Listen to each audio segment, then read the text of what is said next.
সেজেছি Rishad madam. মাশাআল্লাহ, আমাদের বিদ্যালয়ের প্রধান শিক্ষিকা রিশাদ মাহাজন কান্তা ম্যাডাম চেয়েছে। আচ্ছা, এখন ম্যাডাম হিসাবে বিদ্যালয়ের করণীয় কি আপনার বলেন?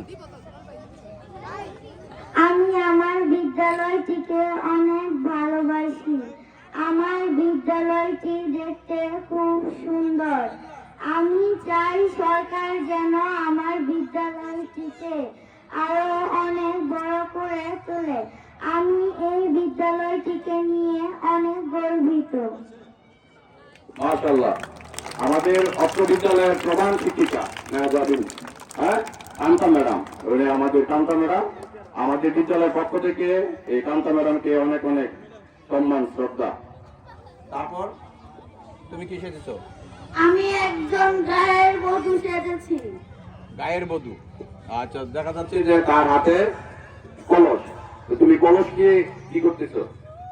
আমি কলস নিয়ে পানি আনতে গিয়েছিলাম নদীর পাড়ে। আগে আমার দাদি চাচি এরা সেই নদীর পানি পান করত। এখন সেই নদীর পানি দূষিত হয়ে গিয়েছে। এখন আমরা এই নদীর পানি পান করতে পারিনি। আপনাদের কাছে আমাদের নদীর দূষিত হওয়ার ব্যাপারটা আপনাদের কাছে আবেদন করতেছি। আপনারা এই নদীর পানি দূষিত হওয়ার থেকে মুক্ত করুন।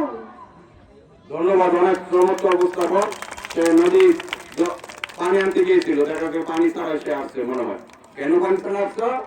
নদীর পানি কি দূষিত। তো আমরা সবাই এখানে যারা উপস্থিত আছে, আমার মঞ্চে যারা সম্মানিত অতিথিবৃন্দ, তাদের প্রতি বিশেষভাবে দৃষ্টি আকর্ষণ করব যে আমাদের এই মেঘনা, আমাদের ঐতিহ্যবাহী এই মেঘনা, আসলে এই নদীর পানি একসময় আমরাই দেখেছি যে এই নদীর পানি পান করছে আশেপাশে চারপাশে যারা ছিল, কিন্তু আজকে